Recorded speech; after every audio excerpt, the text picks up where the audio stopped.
Sa ngalan ng Ama, ng Anak, at ng Espiritu Santo. Amen. Panginoon, lumalapit po ako sa inyo ngayon. Alam ninyo ang laman ng puso ko. Alam ninyo ang bigat na dinadala ko.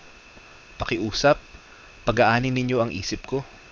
Patahimikin ninyo ang mga takot, at alalahanin ko na hawak ninyo ang lahat. Lord, you are my peace. Ikaw ang aking lakas. Ikaw ang nagbibigay ng kapahingahan sa puso at isipan. Panginoon, palitan ninyo ang pag-aalala ko ng tiwala. Palitan ninyo ang kaba ko ng kapanatagan. At palitan ninyo ang takot ko ng pananampalataya. Turuan ninyo ako na magpahinga sa presensya ninyo. Tulungan ninyo akong bitawan ang lahat ng di ko kayang kontrolin.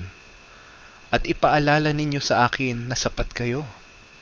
Ngayong sandaling ito, hinahayaan ko ang kapayapaan ninyo na dumaloy sa aking isipan, sa aking puso, at sa buong pagkatao ko. Lord, salamat sa kapayapaan na galing sa inyo. Salamat sa katahimikan na hindi kayang ibigay ng mundo.